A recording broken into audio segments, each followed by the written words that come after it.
नमस्ते बच्चों, क्या आप जानते हैं कि भारत ने अंतरिक्ष में कितने कमाल किए हैं। हमारा देश भारत दुनिया के सबसे आगे रहने वाले देशों में से एक है, खासकर अंतरिक्ष विज्ञान में। आज हम बात करेंगे इसरो की। लेकिन इससे पहले एक बहुत बड़ा सवाल, क्या आप जानते हैं भारत चांद तक कैसे पहुंचा?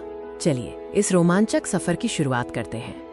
इसरो का मतलब है इंडियन स्पेस रिसर्च ऑर्गेनाइजेशन, यानी भारतीय अंतरिक्ष अनुसंधान संगठन। ये वो जगह है जहां हमारे वैज्ञानिक भारत को अंतरिक्ष में आगे बढ़ाते हैं। इसके संस्थापक थे महान वैज्ञानिक डॉक्टर विक्रम साराभाई, जिन्होंने 1969 में इसका सपना देखा और इसे सच किया। इसका मुख्यालय बेंगलुरु शहर में है।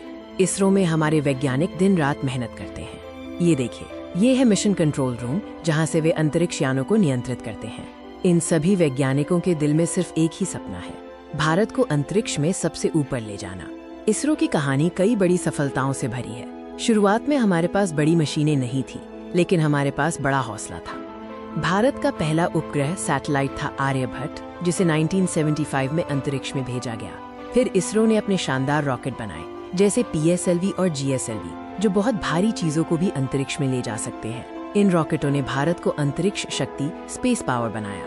साल 2013 में इसरो ने मंगल ग्रह पर अपना मिशन भेजा, जिसे मंगलयान मार्स ऑर्बिटर मिशन कहा जाता है।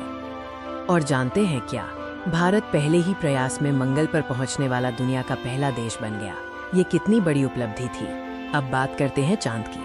चांद तक पहुंचने का भारत का पहला बड़ा कदम था चंद्रयान-1, जो 2008 में लॉन्च हुआ था। चंद्रयान-1 को 22 अक्टूबर 2008 को श्रीहरिकोटा के सतीश धवन अंतरिक्ष केंद्र से लॉन्च किया गया था। इसका मुख्य काम था चांद के चारों ओर घूमकर उसकी परिक्रमा करना और उसका नक्शा बनाना।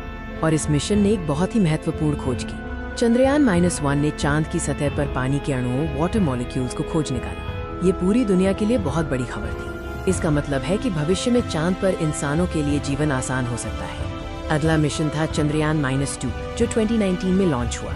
इस बार सपना सिर्फ चांद के पास जाने का नहीं था, बल्कि उसकी सतह पर उतरने का था। चंद्रयान-2 में 3 मुख्य हिस्से थे। एक ऑर्बिटर जो चांद के चक्कर लगाता रहा, एक लैंडर जिसका नाम विक्रम था, डॉक्टर विक्रम साराभाई के नाम पर, और एक रोवर जिसका नाम प्रज्ञान था, जिसे चांद पर घूमकर प्रयोग करने थे। जब विक्रम लैंडर चांद पर उतरने वाला था, तब अंतिम कुछ मिनटों में उससे हमारा संपर्क टूट गया। ये पल इसरो के लिए और पूरे देश के लिए बहुत भावुक था। हमारे वैज्ञानिकों की आंखों में आंसू थे, लेकिन हार नहीं थी। उनका हौसला अटूट था और उन्होंने तय किया कि वे दोबारा कोशिश करेंगे।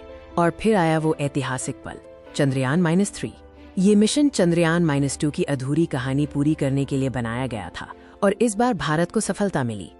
23 अगस्त 2023 को शाम के समय चंद्रयान-3 के लैंडर विक्रम ने चांद के दक्षिणी ध्रुव, साउथ पोल पर सफलतापूर्वक सॉफ्ट लैंडिंग की।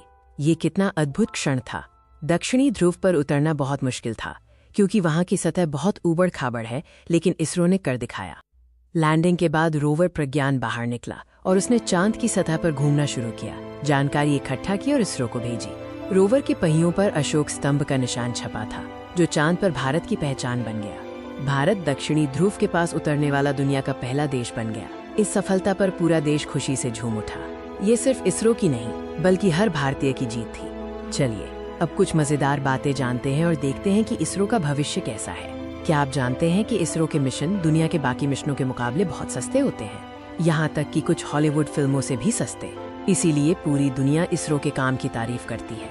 हमारे वैज्ञानिक बहुत कम संसाधनों में बड़ा काम करके दिखाते हैं। इसरो का अगला बड़ा सपना है गगनयान मिशन। इस मिशन के तहत भारत पहली बार अपने अंतरिक्ष यात्रियों को अंतरिक्ष में भेजेगा। ये हम सभी के लिए गर्व का एक और बड़ा पल होगा। चांद और अंतरिक्ष में भारत का सफर अभी शुरू हुआ है। हमारे वैज्ञानिकों के सपने बहुत बड़े हैं और हमें पूरा विश्वास है कि वे उन्हें जरूर पूरा करेंगे। हमें अपने देश और इसरो पर गर्व है। जय हिंद।